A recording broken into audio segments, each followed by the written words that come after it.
Our program tonight is presented by David Harden. He is a member of our club, KJ4CMY. He's been an amateur for 10 years. He's retired from the military. He's going to give a program on, you've got your license, now what? Bob Person and I were talking on the way over here. We got our license back in the late 70s, but we're looking to learn something new. So this is Dave. Give him a round of applause. Thank you. Well, I hope everybody enjoys this.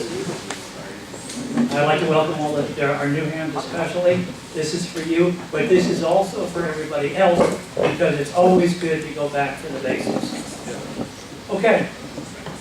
The night of this is I got my license, now what? And here's the situation. We spend a lot of time getting people to get a license, and then, you know, what do they do after that? That's what this is all about. Okay, that's a little bit about me. I've been an amateur radio operator, as Randy said, since 2008. I've been a dedicated radio hobbyist since I was a kid. I was one of those ones that built a little crystal radio. We built a little radio out of headphone, an antenna, and a ground. And for the detector, we used a razor blade, a safety pin, and a piece of lead pencil. And that whole thing worked. And that was fascinating. And that has changed my life. I have been a radio enthusiast ever since. And we work with a group called the Lilburn Emergency Amateur Radio Net. That's a group of local churches in the area. They provide emergency communication. I also work at a food bank down in Tucker. We have a radio station, amateur radio station down there, and we can contact the other food banks in the Northeast. And I spent 20 years in the Air Force, and it was in communications and radio. And I'm a confirmed radio geek. I think most of us here are. Okay, why this particular presentation? Because I have a passion for new hams. Because I was one myself once.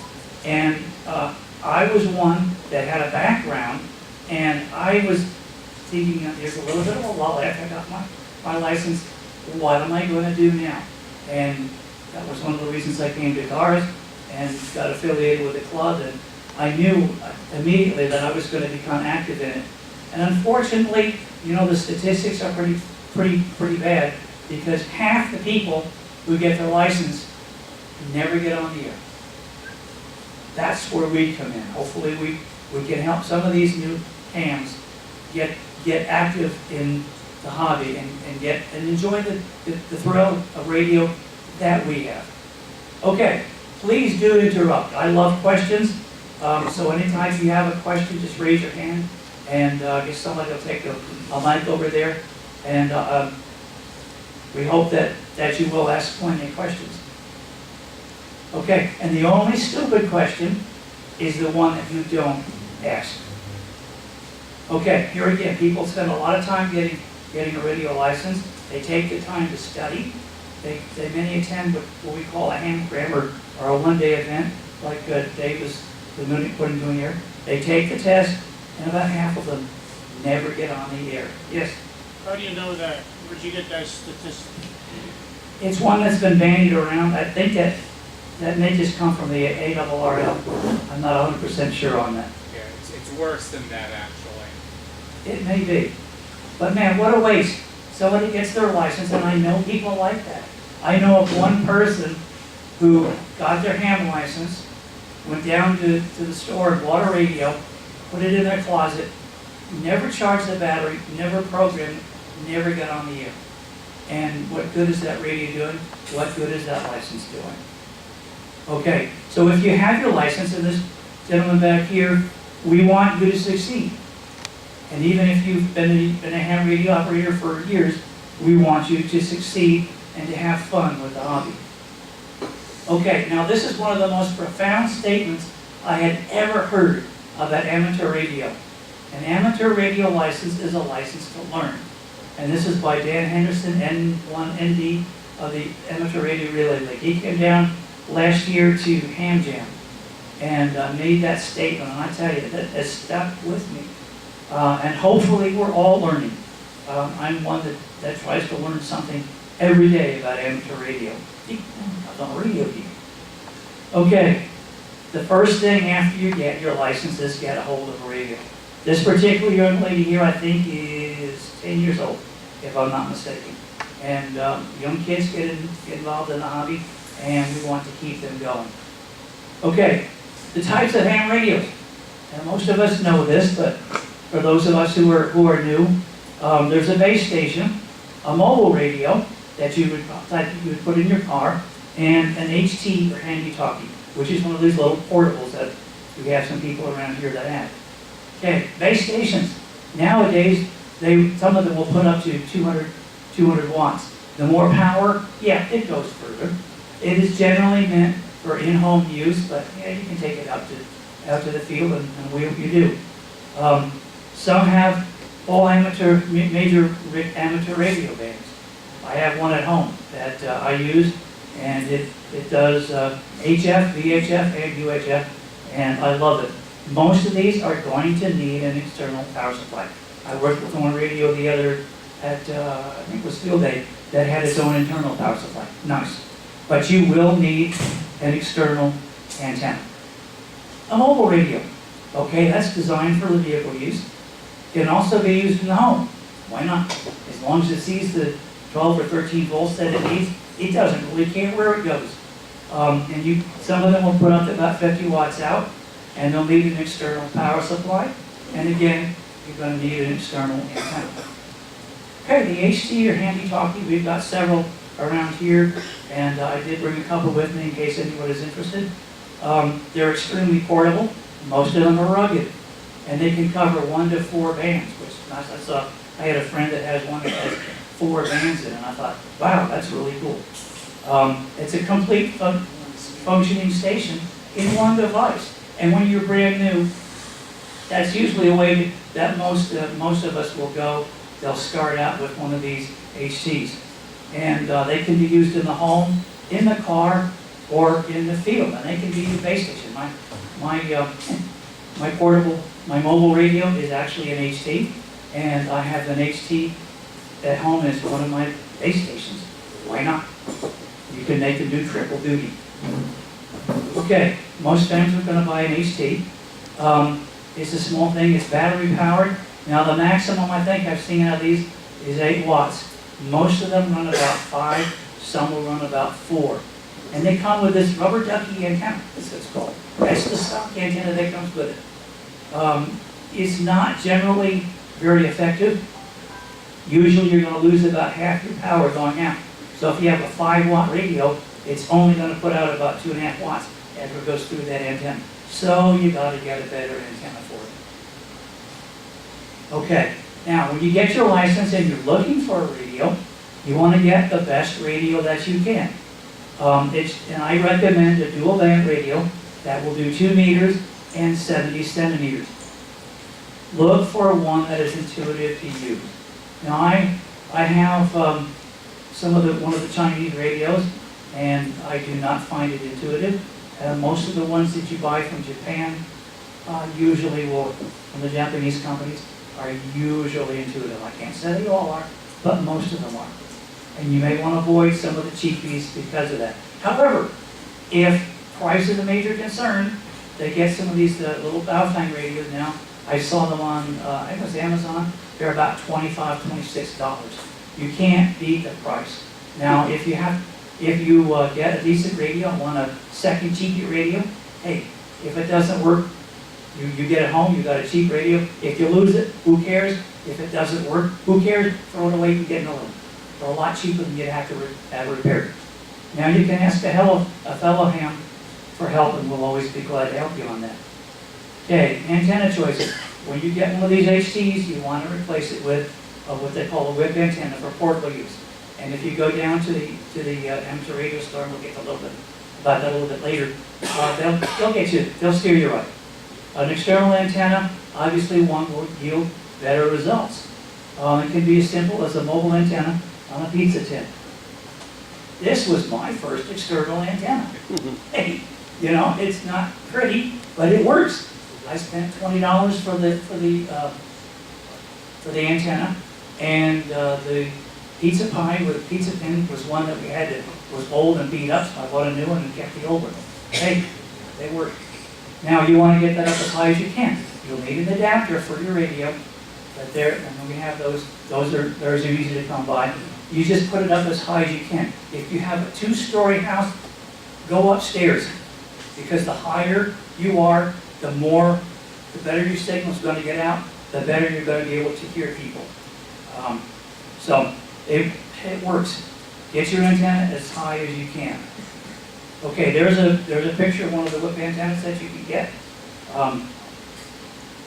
Oh yeah, this is one. This is called the ground plane antenna. This is meant for external use. My first amateur radio construction project was a homemade ground plane antenna. And you know the thing worked. It looked ugly as sin, but it worked. This is what this one is called, a J-pole. This is a nice one to have. In fact, I have one of these at home, and it's surplus. Anybody's interested, let me know. It's called a J-pole because it looks like a J.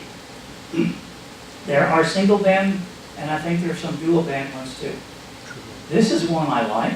This is a portable J-pole antenna. It's a foldable one. I have one in my bag down here. If you're interested after the meeting, come up and I'll show you how it works. I can throw this up in a tree anywhere. In fact, during storms, when we have bad storms, a thunderstorm in the area, I'm not going to hook up my external antenna. I'm going to use that one and hook it up in my office. And that's, in that way, I'm not much less likely to get a lightning strike.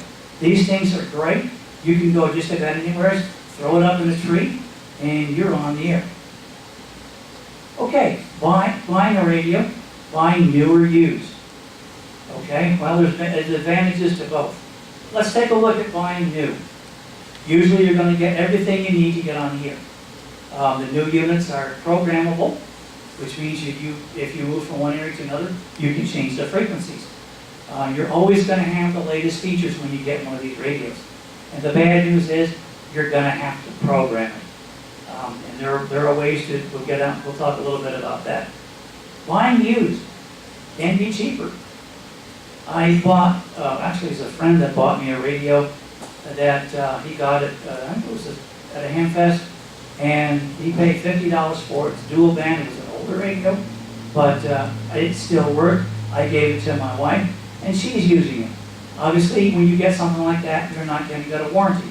Not usually a big deal, because if it works there at a Hamfest or whatever, or you go to somebody's home and get it, it's going to work for years.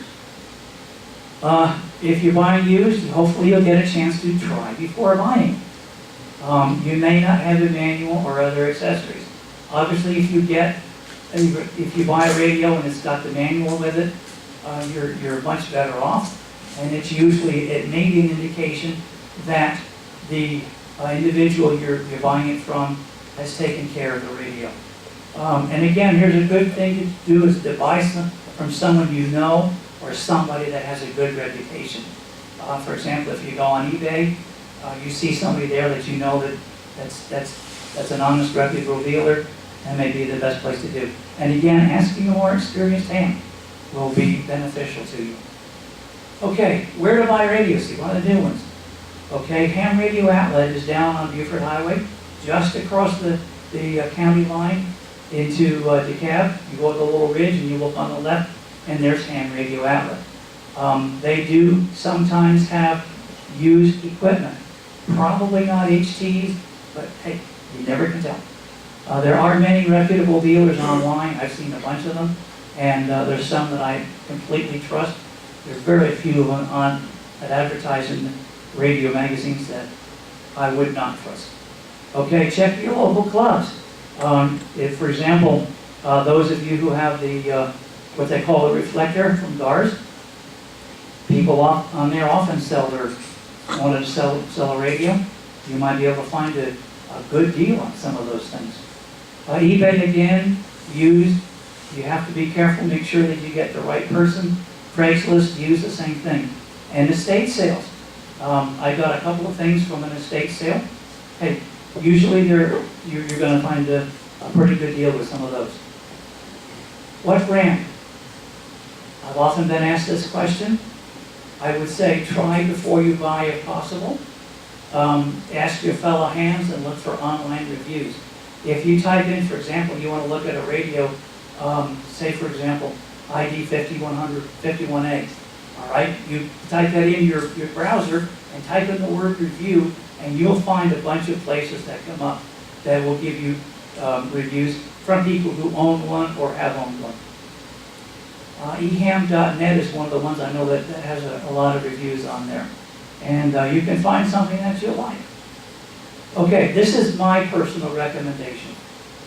For those of you who want to buy a brand new radio, a brand new HT, I do personally recommend the FT60R for a couple of reasons. Number one, it's got a fairly good price. It is not one of the cheapy radios, and yet it's not a $300 radio. It's about intermediate. I think it's about $150, somewhere in that area. This radio has been around for a long time. It is easy to use. It is what I call intuitive. In other words, you can figure it out. Some of the radios you get, you have no clue, and you get no documentation, so, okay, what do I do? This is one, and number one, I get the main reason, that if you get one of these radios, I can program it for you easily, because I have a program system in both of my computers, and all I need to do is just pop it in there, and you're ready to go. My daughter has one of these radios, and I think I like it more than she does. Okay, you get a radio, a new one, you gotta program it. There's no way of getting around that. There's a couple of ways to do that. One is manually. That can be time consuming, especially if you have one of these 200, 300 channel radios, you're gonna be at it for a while. The good thing about that is you're gonna know how to program your radio. And if you're ever stuck in an emergency, you can program it on the fly. Happened to me once. I was at the Memorial Day Parade, and I had the wrong frequency in my radio. It isn't working. Oh, man, I got the wrong frequency in there. Okay. So, yeah, okay, pull it out, program it, and we're done. There's a program called Chirp. You can find that on the web. It's free, but not everybody can figure it out. It took me actually going to a program similar to this that somebody showed me how to use it. Now I can do that. There's a company called RT Systems. They're an expensive thing. They cost about $50, but it works very well, and you get it with a cable. And there's a picture of RT Systems and their software. It does make it very easy. I have one for just about every radio that we have in our house, except the one that was too old to even have one. But I do personally recommend the RT Systems. Now, if you buy the cheapie, like the Baofeng radios, you have to be very careful. You've got to get a programming cable. Some of them are counterfeit. They will not work with the Baofeng radios. The ones that come with RT Systems work. I know because they work for me. Okay, there's frequencies. You're going to have two different kinds of frequencies to put in your radio. The simplex ones, that's the send and receiver on the same frequency. For example, the 2-meter calling frequency is 146.520. It is simplex. You're going to talk on that frequency, and you're going to listen on that frequency. You've got to make sure that, well, you want to make sure anyway, that you have the simplex frequencies programmed into your radio so that you can talk on simplex whenever you need to. It's nice, it's handy when you want to have a more private conversation, because generally people don't listen to the simplex frequencies. And so you have a little bit more of a privacy. And then there are the repeater ones. You send on one frequency and you receive on the other. The difference between the send and receive frequencies is known as the offset, and is allocated by agreement. And there's special parts of the hand bands for each. There's a picture of a repeater, and you notice the little car on the left is transmitting on frequency A, and it's going up to the repeater, and it's going through what's called the duplexer. And in other words, it's going to, whatever the one on the left sends out on frequency A is going to go to the repeater and go instantaneously out on frequency B. So when the one on the right returns, he's transmitting on frequency A, and the other car is listening on frequency B. You can use repeaters, it shows it with cars, you can use it with HTs, or you can use it with base stations, it doesn't matter. Works the same way. But you want to make sure that you get the repeater frequencies in the area. Now we want to find these frequencies. Yeah, right, okay. It's going to, what you program in your radio is probably going to depend a lot on your location, the terrain, and antenna height. If you're like me behind a hill, you may not be able to pick up everything with just a little simple handheld. You're probably going to have some kind of an external antenna. But it really depends on the system. There's a couple of stations in Jasper, Georgia, that you can actually talk from around here on a handheld. Why? Because they're 3,000 feet up. Yeah, okay, they make great repeaters. And boy, in an emergency situation, those things are going to be fantastic. Okay, the American Radio Relay League is the big organization that protects our frequencies. They put out a repeater book every year. You don't need to get a brand new repeater book because they don't normally change that much, but you can find the frequencies in your area. If you look it up by state and look up your local communities, and you can find the repeaters, and generally it's pretty accurate. There's also several sites on the internet. I think it's radioreference.com is one that has a number of them in there. And club websites, so you look up the GARS website, go to gars.org, and you have a whole list of the repeater frequencies in there. In fact, if those of you who got the Garzette, there was a little blurb in there that had the GARS repeater frequencies in there. So if you go to other clubs in the local area, you can pick up their frequencies as well. And you can also get another ham. Okay, one thing you want to do is get an Elmer. Wait a minute, not this Elmer. Okay, what's an Elmer? In ham radio circles, an Elmer is a mentor. You need to have somebody there that's going to help you along in the hobby. Now, I was able to get through the test myself, and was able to pass the test, and there are several times I've needed Elmer. I've had different Elmers for different situations. And that's a person to go to for help and advice. And many clubs have an Elmer program, like ours. We have a great Elmer program here. Now, one of the things is you come to the meetings and you look around, and there are a whole bunch of Elmers out here. We have people who are so experienced and have been in amateur radio for so long that they have QSL cards from Marconi. So yeah, you know they've got experience.